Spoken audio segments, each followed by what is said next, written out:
السلام عليكم ورحمة الله وبركاته. إن الحمد لله نحمده ونستعينه ونستغفر ونعوذ بالله من شرور أنفسنا وسيئات أعمالنا. من يهده الله فلا مضل له ومن يضلله فلا هادي له، وأشهد أن لا إله إلا الله وحده لا شريك له، وأشهد أن محمدا عبده ورسوله. أما بعد، رب اشرح لي صدري ويسر لي أمري واحلل عقدة من لساني يفقهوا قولي. رب زدني علما رب زدني علما। সম্মানিত আজকের ক্লাসে উপস্থিত সুপ্রিয় ভাই সকল ও সম্মানিতা বোন, প্রশংসা গুণগান সেই মহান আল্লাহ তাবারক ওয়া তাআলার নিমিত্তে, যিনার তৌফিকে আজকে আমরা পূর্বের নেই শেখুল ইসলাম ইবনে তাইমিয়া রাহিমাহুল্লাহর বই আল আকিদাতুল ওয়াসিতিয়া ক্লাসে আমরা অংশগ্রহণ করতে পেরেছি, যেটা আল্লাহ তাবারক ওয়া তাআলার বিশেষ ফজল, তার অনুগ্রহ। তারপর আমাদের সকলের প্রাণ প্রিয় নবী করিম মুহাম্মদ মুস্তাফা সাল্লাল্লাহু আলাইহি ওয়াসাল্লাম ওনার উপরে অসংখ্য শান্তির ধারা বর্ষিত হোক। আল্লাহুম্মা সাল্লি আলাইহি আল্লাহুম্মা বারিক আলাইহি। সম্মানিত উপস্থিতিগণ, আমাদের যে চলমান বিষয় ছিল সেটি হচ্ছে ইয়াউমে আখিরাত, কিয়ামতের দিন, আখিরাত কি কি ঘটবে। আমরা বেশ কিছু বিষয় জেনেছিলাম যেগুলো অত্যন্ত গুরুত্বপূর্ণ। আরও কিছু বিষয় আছে যেগুলো আমরা জানব। আজকে ইনশাআল্লাহ আমরা যে বিষয়টি পড়ব সেটা হচ্ছে ৭ম নম্বর বিষয়, যেটা কিয়ামত দিবসে ঘটবে। সেটা হচ্ছে যে আল্লাহ তাআলা সমস্ত মাখলুকের হিসাব নেবেন। শেখুল ইসলাম ইবনে তাইমিয়া রাহিমাহুল্লাহ তিনি বলেন, ওয়া ইউহাসিবুল্লাহু আল খালায়েক, যে আল্লাহ তাবারক ওয়া তাআলা সমস্ত মাখলুকের হিসাব নেবেন, মুহাসাবা করবেন, হিসাব নেবেন। তো মুহাসাবা, হাসাবা ইউহাসিবু, মুহাসাবা এটার অর্থ হচ্ছে যে বান্দাকে কিয়ামত দিবসে তার আমল সম্পর্কে অবহিত করবেন। আল্লাহ তাআলা তাকে জ্ঞাত করাবেন যে সে দুনিয়ার বুকে কি আমল করেছিল, সেটা মন্দ হোক অথবা ভালো হোক, কিয়ামত দিবসে এটা আল্লাহ তাআলা জ্ঞাত করাবেন। তো আর এর উপরে অসংখ্য দলিল আছে কোরআন থেকে, হাদিস থেকে এবং ইজমা থেকে। ইজমা আশা করি আপনারা জানেন। যদি কারো এই বিষয়টি ইজমা বুঝতে অসুবিধা হয় তো পরে জিজ্ঞাসা করবেন, এখানে আর বলছি না। আর বিবেক থেকেও এটা সাব্যস্ত হয় যে মুহাসাবা, হিসাব হবে। কোরআন থেকে যেমন দলিল, আল্লাহ তাবারক ওয়া তাআলা সূরা হাক্কায় বলেন, না ইনশিকাকে কি বলেন, যে ফাআম্মা মান উতিয়া কিতাবাহু বিয়ামিনি ফাসাউফা ইউহাসাবু হিসাবান ইয়াসীরা, যে যাকে তার নামে আমল, নথিপত্র, কিতাব তার ডান হাতে দেওয়া হবে, তার হিসাব অতি সহজ হবে। ইনশিকাকের ৭-৮ নম্বর পড়লে দেখতে পাবে।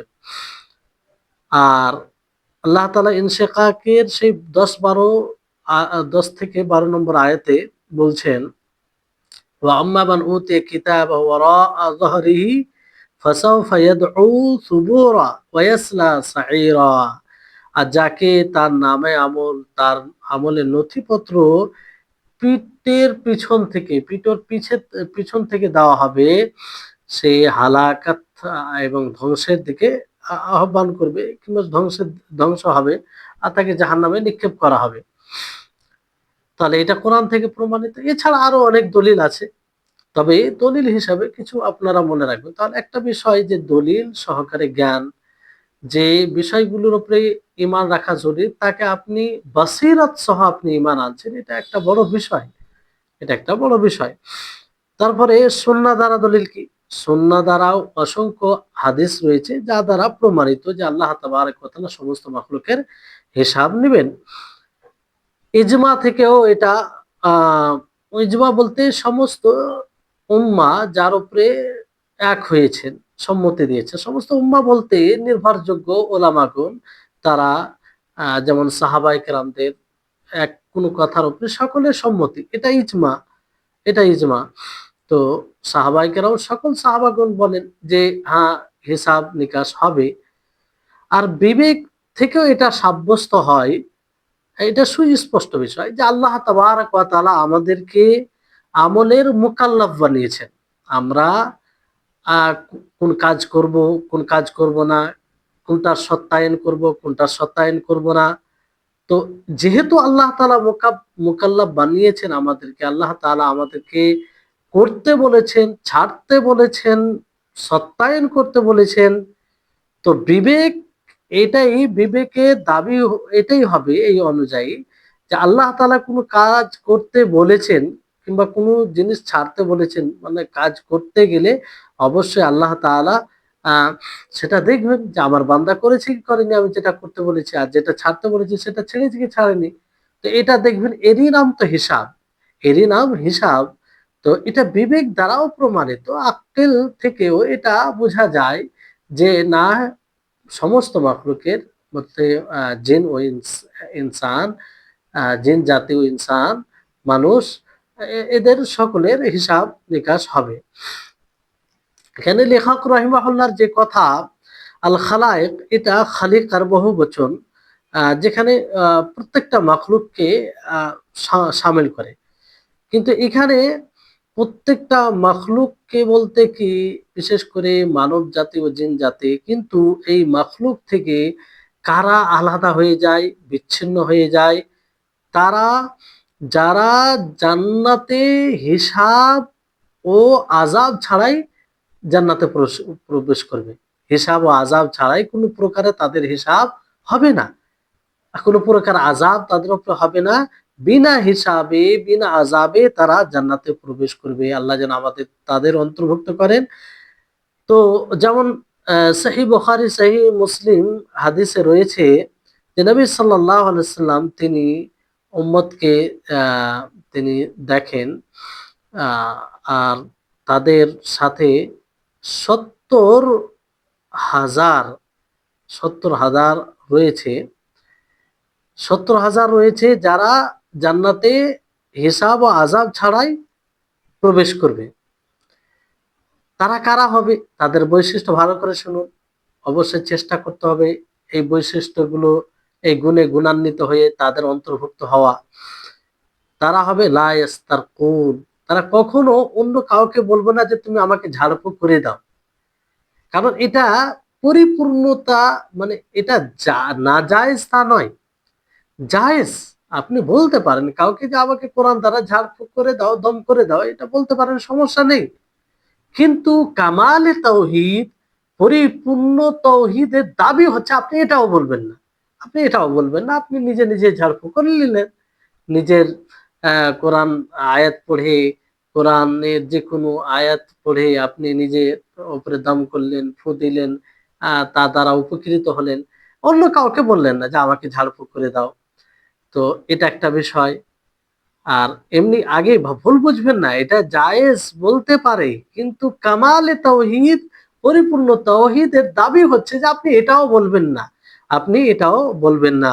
ওয়ালা একতাউন, আর না তারা দাগ দেবে। দাগ দেওয়া মানে কি, শিক দেওয়া, সেকা যেমন বলা হয়, লোহা গরম করে, আগে এটা এলাজ হতো, কোনো ঘা হয়ে যেত কিংবা কোনো জায়গায় জখম লেগে যেত, তো শিক কিংবা লোহাকে গরম করে সেটাকে করা হতো, মানে দাগ দেওয়া হতো, এতে সুস্থতা ফিরে আসতো। তো এটা করবে না তারা, এটা করবে না। ওয়ালা ইয়াতাতায়্যারুন, আর না তারা কুলক্ষণ নিবে। কুলক্ষণ মানে কোনো জিনিস দ্বারা কুলক্ষণ লওয়া, যে আমার সম্বন্ধে এটা চলে আলো তো এটা হবে, মানে খারাপ দিকটা ভাবা। শুভ লক্ষণ লওয়া, এতে কোনো সমস্যা নেই। কুলক্ষণ এক কথাই মানে এটা নিবে না, মানে আল্লাহর উপরে পুরোপুরি ভরসা করবে, পুরোপুরি ভরসা। ওয়া আলা রাব্বিহিম ইয়াতাওয়াক্কালুন, আর তারা তাদের রবের উপরে পুরোপুরি ভরসা করবে। আর এই যে শেষে যেটা গুণ বললাম আপনাদেরকে, কিংবা হাদিসে যেটা বলা হয়েছে, যেটা শেষে ওয়া আলা রাব্বিহিম ইয়াতাওয়াক্কালুন, যে তারা তাদের রবের উপরে ভরসা করবে, এই তিনটারই বহিঃপ্রকাশ পূর্বে যে যে তিনটা গুণ বলা হয়েছে। কারণ রবের উপরে তাওয়াক্কুল থাকলেই আপনি অন্য কাউকে বলবেন না, বা পরিপূর্ণ তাওয়াক্কুল থাকলে বলবেন না যে আমাকে ঝাড়ফুঁক করে দাও, মানে এটা বলার প্রয়োজন মনে করবেন না। আর না আপনি দাগ দেবেন, যেটা বলা হয়েছে, আর না আপনি লক্ষণ কোনো আহ লক্ষণ নেওয়া এই কোন জিনিস দ্বারা। তো এই হচ্ছে বিষয়। এই চারটি গুণ থাকলে যাদের মধ্যে এই চারটি গুণ থাকবে তারা বিনা হিসাব বিনা আযাবে জান্নাতে প্রবেশ করবে। আর প্রত্যেকের সাথে আবার 17,000 থাকবে। মুসনাদ আহমদে এই রিওয়ায়াত রয়েছে যে প্রত্যেকের 17,000 থাকবে, আবার 17,000 মধ্যে প্রত্যেকের সাথে 17,000 থাকবে। তো এইভাবে যদি আমরা 70,000-কে 70,000 দ্বারা মানে গুণ করি, তাহলে কত হয় যে অনেক হয়ে যায়। তো তারা সকলেই সকলেই কোথায় যাবে? জান্নাতে যাবে, হিসাব ও আযাব ছাড়া। আল্লাহু আকবার। আল্লাহ যেন আমাদের সকলকে তাদের অন্তর্ভুক্ত করে, আমরা যেন ওইভাবে পরিপূর্ণ তাওহীদকে মেনে চলি। আল্লাহ তাআলা যেন আমাদের সকলকে তৌফিক দান করেন। তারপর আল খালায়েক, খালায়েক যে লেখক রাহিমাহুল্লাহ বলেছেন যে মখলুক বলতে এখানে জিন জাতীয় আসে, যেটা পূর্বে আপনাদেরকে বললাম, কারণ তারাও মুকাল্লাফ, তাদের উপর হারাম করা হয়েছে, তাদের উপর হালাল করা, হালাল হারাম তাদের জন্য রয়েছে। আর তাদের মধ্যে কাফের আছে, আবার তাদের মধ্যে মুমিন আছে, যেটা কোরআন দ্বারা এটা প্রমাণ হয়। যেমন আল্লাহ তাবারক ওয়া তাআলা বলেন, ক্বালা আদখিলু ফি قال ادخلوا في قد خلت من قبلكم من الجن والإنس في النار। বলা হবে, বলেন যে তোমরা তোমাদের পূর্বে যারা গত হয়ে গেছে জিন ও মানুষের মধ্যে, তাদের সাথে জাহান্নামে প্রবেশ করো, জাহান্নামে প্রবেশ করো। তো তাদের মধ্যে যারা মুমিন হবে জান্নাতে প্রবেশ করবে। জি, অধিকাংশ ওলামায়ে কেরাম এটাই বলেন, আর এটাই প্রমাণিত হয়। আহ যারা মানুষদের মধ্যেও যারা জান্নাত হবে, জিনদের মানুষদের মধ্যে যারা মুমিন হবে, জিনদের মধ্যে যারা মুমিন হবে, জান্নাতে যাবে। যেমন আল্লাহ তাআলা বলেন, ওয়ালিমান খাফা মাকাম রাব্বিহি জান্নাতান, যে আল্লাহ যে তার রবের নিকটে দণ্ডমান হতে ভয় করে, ভয় করে দণ্ডমান হতে কি হিসাব নিকাশে, যে আমি এই কাজটি করছি, আমাকে এর হিসাব দিতে হবে, ফলে সে গুনাহ থেকে বিরত থাকে আর ভালো কাজে এগিয়ে থাকে। ভয়ের প্রভাব এটা দুনিয়াতে পড়বে সত্যিকারে যদি ভয় করে। তো যে ব্যক্তি রবকে ভয় করবে তার জন্য দুটি জান্নাত রয়েছে। তার জন্য কয়টি জান্নাত রয়েছে? দুটি জান্নাত রয়েছে। মানে আয়াত রয়েছে, যেমন অন্য আয়াতে মানে রহমান থেকে রহমানের ৪৬ থেকে ৫৬ নম্বর আয়াত আপনি পড়বেন, জান্নাতের কথা বলা হয়েছে। আরো বিভিন্ন রকমের সেই জান্নাতের গুণ বর্ণনা করা হয়েছে এই আয়াতগুলির মধ্যে।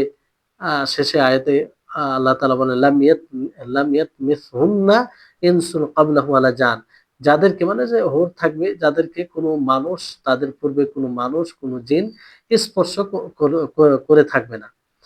তো এই হচ্ছে বিষয়। তো মানে এইগুলো আয়াত থেকে এটা প্রমাণ হয় যে যারা জিনদের মধ্যে হোক, মুমিনদের মানে মানুষদের মধ্যে হোক, যারা মুমিন হবে তারা জান্নাতে প্রবেশ করবে। এবার বিষয়টি হচ্ছে যে এই যে হিসাব, মুহাসাবা, এটা কি মানব জাতি ও জিন জাতি ছাড়া আরো যেগুলো প্রাণী রয়েছে তাদেরও হবে?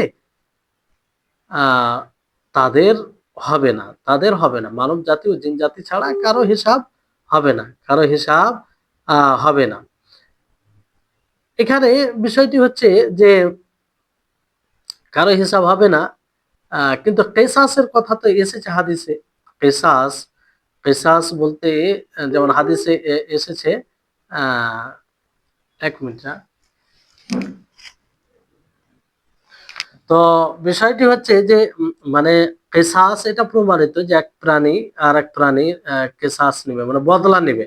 যেমন হাদিসে আছে, হাদিসে এইভাবে আছে যে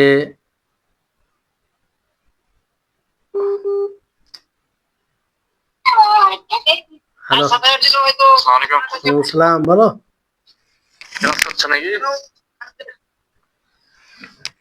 তো বিষয়টি হচ্ছে যে হাদিসে যেটা প্রমাণ আছে যে আন্নাহু ইউক্তাসু লিশাতিল জুলহা মিনাশ শাতিল কোরানা, যে সিংওয়ালা ছাগল, যে বিনা সিংওয়ালা ছাগলকে ঘোড়া দিয়ে থাকে কিংবা তাকে আঘাত দিয়ে থাকে, তো সেটা কিয়ামত দিবসে যার সিং মানে ছিল না দুনিয়াতে, তাকে সিং দিয়ে সেও ওই পরিমাণে তাকে আঘাত দিবে, তারপরে তাদেরকে মানে নিশ্চিহ্ন করে দেওয়া হবে।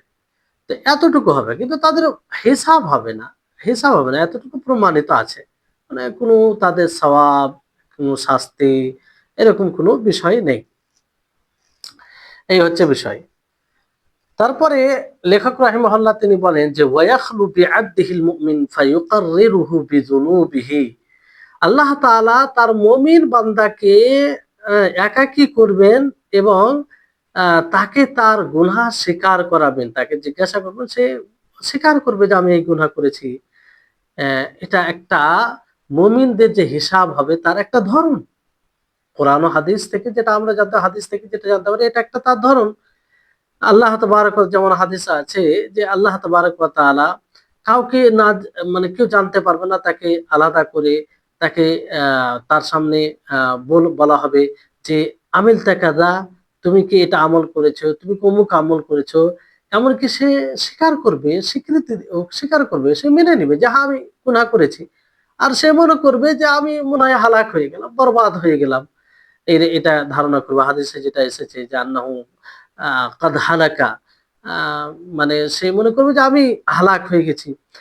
তো আল্লাহ তাআলা কি বলবেন যে সাতারতুহা আলাইকা ফিদ দুনিয়া ওয়া আনা আগফিরুহা লাকা আল ইয়াউম, যে আমি তোমার গুনাহকে দুনিয়াতে যেমন আমি আবৃত্ত করে রেখেছিলাম, ঢেকে রেখেছিলাম, আজকেও তোমাকে ক্ষমা করে দিলাম।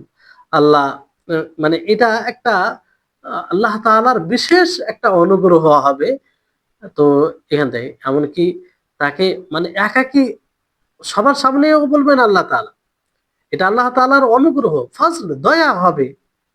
কারণ মানুষের সামনে যদি সে গুনাহকে স্বীকার করত, মানুষের সামনে আল্লাহ তাআলা জিজ্ঞাসা করত, তো এক প্রকার লাঞ্ছনা কিংবা অসম্মান এরকম বিষয় থাকতো। কিন্তু আল্লাহ তাআলা সেটাও তাকে মানে তাকে অপমান করবেন না। মুমিন বান্দা যাদের গুনাহ কম হবে, আল্লাহ তাআলা যার প্রতি এতটা সন্তুষ্ট হবে, তাকে তার সাথে এরকম ব্যবহার আল্লাহ তাআলা করবেন। তো এই হচ্ছে বিষয়। এটা থেকে কি যেটা মূল বিষয় এই হাদিস থেকেই, এটা থেকে বলার, সেটা হচ্ছে যে আহ মানে হিসাব এই ধরনেরও হবে। এটা একটা। তারপরে লেখক রাহিমাহুল্লাহ তিনি কি বলেন, কামা ওয়াসাফা যালিকা ফিল কিতাবি ওয়াস সুন্নাহ, যেমন তার বিবরণ কিতাব ও সুন্নাতে দেওয়া হয়েছে। এই কথা থেকে লেখক রাহিমাহুল্লাহ তিনি ইশারা করেছেন যে হিসাব কিতাব ও সুন্নাতে যেভাবে বিবরণ দিয়েছে হিসাবের ব্যাপারে, সেটার উপরে আমাদেরকে ঈমান আনতে হবে। কারণ এটা গায়বী বিষয়, এটা গায়বী বিষয়, যেটা শুধু আমরা খবর, শুধু আমরা খবরের উপরেই মানে খবর মানে হাদিস যেটা এসেছে যেমন তার উপরে আমরা বিশ্বাস রাখবো, আর সেটার দিকে আমাদেরকে ফিরে যেতে হবে। গায়বী বিষয় আমরা নিজে ইচ্ছায়, নিজ ইচ্ছায় কথা বলতে পারি না। জি। তারপরে ওয়া আম্মাল কুফা, লেখক রাহিমাহুল্লাহ বলেন যে কাফের, তাদের হিসাব হবে না। যেমন ভাবে মানে হিসাব করা হয়, যাদের হাসানাত, যাদের নেকি ওজন করা হবে, কারণ তাদের কোনো নেকি হবে না। আর তাদের কোনো নেকি হবে না, বরং তাদের আমল গণনা করা হবে, তাদের আমল গণনা করা হবে, গণনা করা হবে এবং সেটার উপরে তারা সেটাকে তারা জানতে পারবে, সেটা তারা স্বীকার করবে, আর তা দ্বারা তারা লাঞ্ছিত হবে, অপমানিত হবে, লাঞ্ছিত হবে, অপমানিত হবে। কিন্তু তাদের ওই রকম ভাবে হিসাব হবে না, কারণ তাদের তো হাসানাত বলতে কিছু থাকবে নাই। কাফেররা যে ভালো কাজগুলো করবে দুনিয়াতে, আল্লাহ তাআলা তাদেরকে যেটা জাযা দেওয়ার দিয়ে দিবেন। যেটা ভালো কাজ করবে, মানুষের সেবা যেগুলো আছে, ভালো কাজ, উত্তম কাজ। অনেক কাফের দেখবেন ইসলামেরও খিদমত করে থাকে, তো আল্লাহ তাআলা তাদেরকে যাজা দুনিয়াতেই দিয়ে দেন, আখেরাতে মানে কিছুই তাদের যাজা দেয় অনুপরিমাণ থাকবে না। কারণ এর মূল হচ্ছে ইসলাম, সে ঈমান আনেনি। যেমন নবী সাল্লাল্লাহু আলাইহি ওয়াসাল্লামের আবু তালিবকে দেখুন, আবু তালিব কত তিনি মানে নবী সাল্লাল্লাহু আলাইহি ওয়াসাল্লামের সহযোগিতা করেছিলেন, নবী সাল্লাল্লাহু আলাইহি ওয়াসাল্লামের মানে হেফাজত করেছিলেন, নবী সাল্লাল্লাহু আলাইহি ওয়াসাল্লামকে সাপোর্ট করেছিলেন, কিন্তু তিনি ঈমান আনেন। আবু তালেব ঈমান আনেনি। ফলে তার এই দুনিয়াতে মুহাম্মদ সাল্লাল্লাহু আলাইহি ওয়াসাল্লামের মানে সহযোগিতা করা, মুহাম্মদ সাল্লাল্লাহু আলাইহি ওয়াসাল্লামের সাপোর্ট করা, মুহাম্মদ সাল্লাল্লাহু আলাইহি ওয়াসাল্লামের পাশে থাকা, তার ভাতিজা মানে একদম জান প্রাণ দিয়ে ভালোবাসা, এটা আখিরাতে কোনো কাজে আসবে না। কোনো কাজে আসবে না। এটা নবী সাল্লাল্লাহু আলাইহি ওয়াসাল্লামের আ এটা একটা নবী সাল্লাল্লাহু আলাইহি ওয়াসাল্লামের সুপারিশ, এর মাধ্যমে তার আযাবকে হালকা করা হবে, কিন্তু তার নেকির কারণে নয়। এখানে একটা বিষয় মানে বুঝবেন যে এটা তার নেকির কারণে নয়, বরং নবী সাল্লাল্লাহু আলাইহি ওয়াসাল্লাম সুপারিশ করেছেন। আল্লাহ তাআলা তাকে একটা সম্মান দিয়েছেন নবী সাল্লাল্লাহু আলাইহি ওয়াসাল্লামকে। ফলে তার আযাবকে হালকা করবেন। তার আযাবকে হালকা করবেন। কিন্তু দুনিয়াতে যে নেকি করেছে তার জন্য নয়। কারণ আখিরাতে কোনো যাজা পাবে না কাফেররা। আখিরাতে কোনো যাজা পাবে না। এটা কিভাবে বলা হলো? এটা এইজন্য যে নবী সাল্লাল্লাহু আলাইহি ওয়াসাল্লাম যদি সুপারিশ না করতেন, না বলতেন, তো আল্লাহ তাআলা করতেন না। মানে এটা একটা সুপারিশ আ মানে করার কারণে আল্লাহ তাআলার ইচ্ছা সবই। আল্লাহ তাআলা যে আ নবী সাল্লাল্লাহু আলাইহি ওয়াসাল্লাম যে সুপারিশ করলেন, এই কথাও আল্লাহ তাআলাই তার অন্তরে দিয়েছে। তো এই হচ্ছে বিষয়। তো তো এই হচ্ছে মানে যে কাফেরদের ঐরকম ভাবে হিসাব হবে না। আব্দুল্লাহ ইবনে ওমর রাদিয়াল্লাহু তাআলা আনহুর হাদিসে এসেছে যে নবী সাল্লাল্লাহু আলাইহি ওয়াসাল্লাম থেকে বর্ণিত যে যখনই আল্লাহ তাআলা মুমিন বান্দার হিসাবের কথা উল্লেখ করেছেন, তাকে একাই করবেন এবং তাকে জিজ্ঞাসা করবেন, সে গুনাহ স্বীকার করবে। কিন্তু কাফির মুনাফিক হয়, তো তাকে সকল মানুষের সামনে ডাকা হবে। সকল মাখলুকের সামনে ডাকা হবে। আর বলো হাউলাইল্লাযীনা কাযাবু আলা রাব্বিহিম আলা লা'নাতুল্লাহি আলায জালিমিন, যে এরাই তারা যারা তাদের রবকে মিথ্যা প্রতিপন্ন মনে করেছিল, তাদের রবকে মিথ্যা বিভিন্ন রকম এই জালিমদের উপরে আল্লাহ তাআলার লানত অভিশাপ অভিশাপ এই কাফির মুনাফিকদের ব্যাপার বলা হবে, সবার সামনে বলা হবে। এর বিপরীতে মুমিন যারা হবে তাদেরকে বলা হবে না, আল্লাহ তাআলা তাদের সম্মানকে মানে তাদের যে লাঞ্ছনা হওয়া যে স্বাভাবিক, যে সবার সামনে এটা যদি স্বীকার করে যে আমি এই গুনাহ করেছি, অমুক গুনাহ করেছি, তো অমুক গুনাহ করেছি, অমুক পাপ করেছি, তাহলে তো একটা মানুষ জানতে পারত যে এক প্রকার এটা অপমান, লাঞ্ছিত হওয়া। কিন্তু এটা থেকে আল্লাহ তাআলা বাঁচাবেন। সহিহ মুসলিমে আবু হুরায়রা রাদিয়াল্লাহু তাআলা আনহু থেকে বর্ণিত এক লম্বা হাদিস রয়েছে।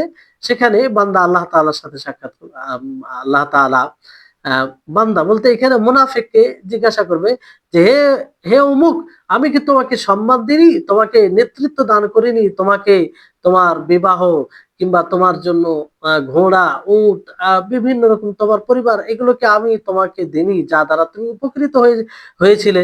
সে বলবে, কেন না? অবশ্যই আপনি দিয়েছিলেন। তো আল্লাহ তাআলা বলবেন, আযানাত আন্নাকা মুলাকি, কি তুমি কি ধারণা করেছিলে যে তুমি আমার সাথে সাক্ষাৎ করবে? সে বলবে, না, এটা তো ধারণা করিনি, ভাবিনি। এই বিশ্বাস, এর উপরে তো বিশ্বাস ছিল না। ফায়াকুল, তখন সে বলবে, তখন আল্লাহ তাআলা বলবে, ফাইন্নী আনসাকা কামা নাসিতানি, যে আমি তোমাকে এইভাবেই ভুলে যাচ্ছি আজকে, যেমন তুমি আমাকে মানে ভুলে গেছে। মানে আল্লাহ তাআলা ভোলেন না। এখানে একটা কথা মনে রাখবেন, আল্লাহ তাআলা ভোলেন না। আল্লাহ তাআলা ভুলিয়ে মানে ভোলার মতো করবেন, মানে তার উপরে কোনো রহমত করবে না। যেমন একজন মানুষ কাউকে ভুলে গেলে সে কোন অবস্থায় আছে তার দিকে না রহমতের দৃষ্টি থাকে, না আর কিছু থাকে না। অনুরূপ ভাবে আল্লাহ তাআলা তাকে তার অবস্থায় ছেড়ে দিবে। তাকে মানে এক কথায় কোনো রহমত তার উপরে হবে না। তারপরে এইভাবে ২য় জনকে জিজ্ঞাসা করবে আল্লাহ তাআলা, সেই একই উত্তর দিবে। আল্লাহ তাআলা তাকেও বলবে যে, তুমি যেমন আমাকে ভুলে গিয়েছিলে, আজকে তোমাকে ভুলিয়ে দেওয়া হলো।" ওইভাবে ৩য় ব্যক্তিকে জিজ্ঞাসা করবে, সেও এইভাবে উত্তর দিবে। কিন্তু ৪র্থ ব্যক্তি মানে ৩য় ব্যক্তিকে যখন জিজ্ঞাসা করা হবে, আর সে হবে মুমিন, সে বলবে আ উম সে সে তখন কি বলবে?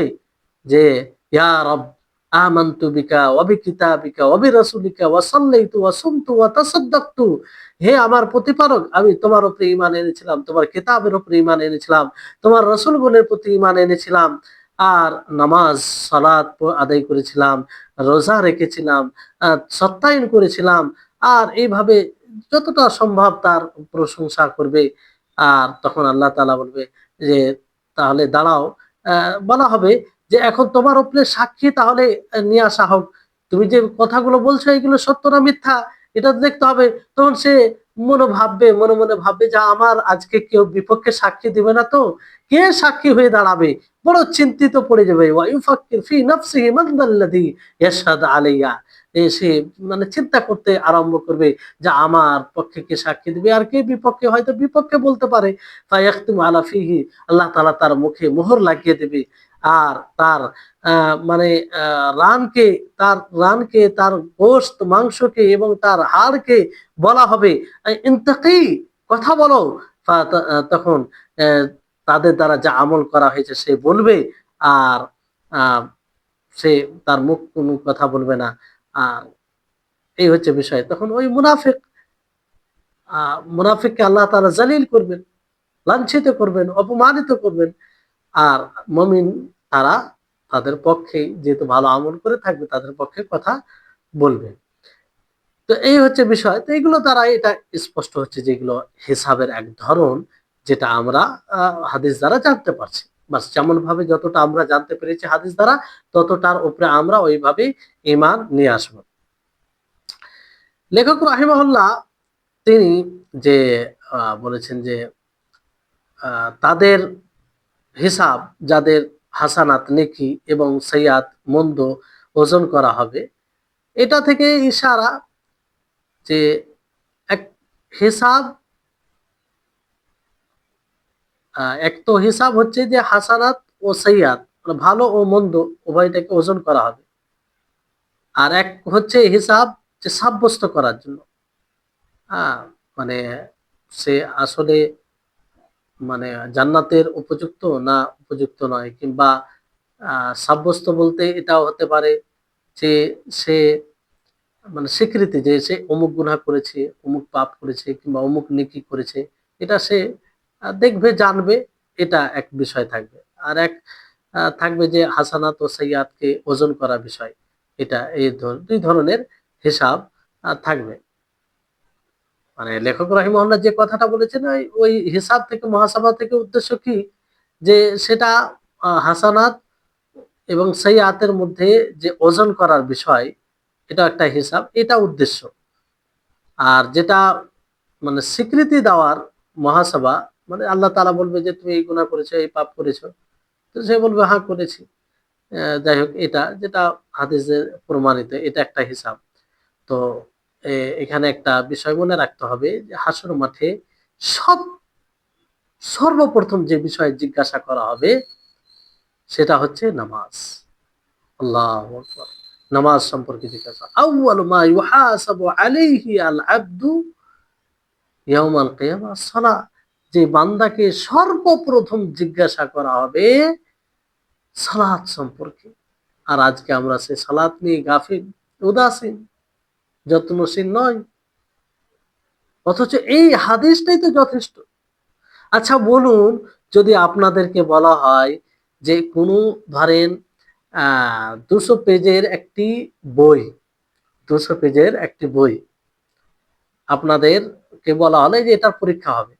আর তার সাথে সাথে এটা বলা হলো যে এর মধ্যে যে 10টি পেজ এরকম আছে যেই পেজের থেকে সর্বপ্রথম তোমাদের জিজ্ঞাসা করা হবে।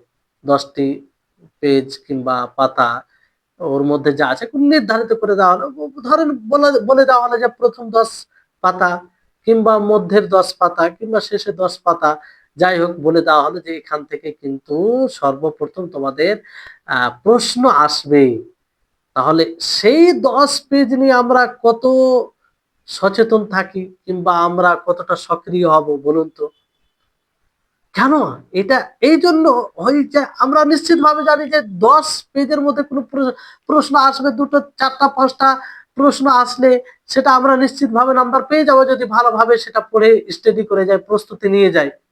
আর কারণ লিমিট হয়ে যাচ্ছে ওখানে, ওই নাম্বারটা আমাদের হাতছাড়া হবে না। কিন্তু আমরা আখেরাতের বিষয়ে কতটা উদাসীন, যে হাদিসে স্পষ্টভাবে বলা হয়েছে যে সর্বপ্রথম ইবাদতের মধ্যে বান্দাকে জিজ্ঞাসা করা হবে যে তোমার নামাজ, তোমার নামাজের অবস্থা কি। তারপরে সাথে সাথে বলা হয় যে তার নামাজ যদি সঠিক হয় তাহলে তার বাকি আমল সঠিক হবে, আর নামাজ যদি সঠিক না থাকে, নামাজ না পড়ে, বাকি আমল কোনো কাজের হবে না। বলুন, যদি বলা হয় যে সেই 10 পেজের প্রশ্নের উত্তর যদি দিতে পারো, বাকি প্রশ্নের উত্তর সঠিক গণ্য করা হবে। আর যদি সেই 10 পেজের প্রশ্নের উত্তর দিতে না পারো, বাকি প্রশ্নের উত্তর মানে সঠিক গণ্য করা হবে না। বলুন আপনি কত মানে সচেতন হবেন সেই 10টি পেজের ব্যাপারে। সেই 10টি পেজকে কিভাবে আপনি পড়বেন, কিভাবে তার প্রস্তুতি নেবেন, একবার ভেবে দেখুন। কিন্তু আমরা কি ঠিক এই বিষয়টিকে এইভাবে নিতে পেরেছি, সিরিয়াস ভাবে নিতে পেরেছি?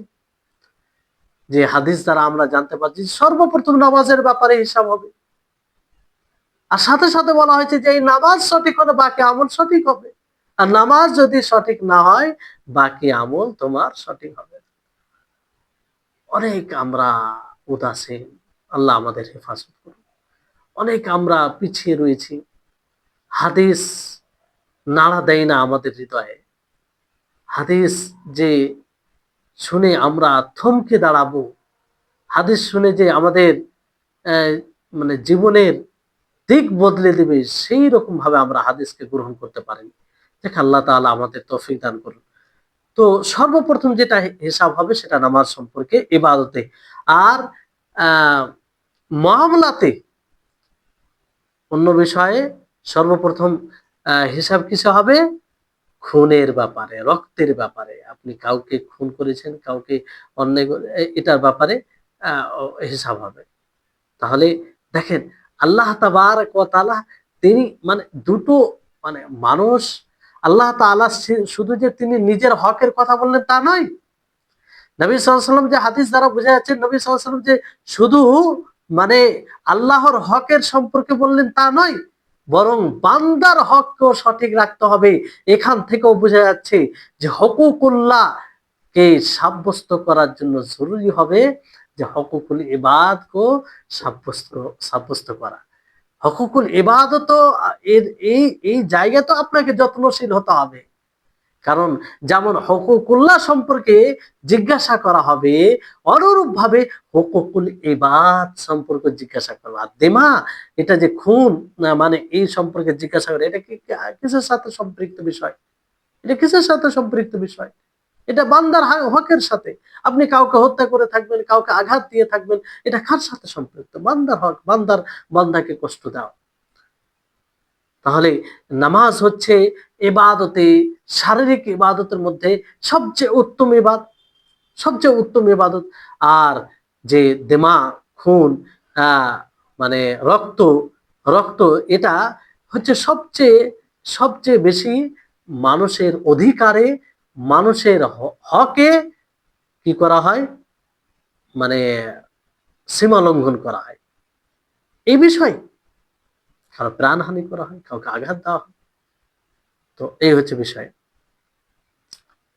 তো আহ তাহলে এটা স্পষ্ট।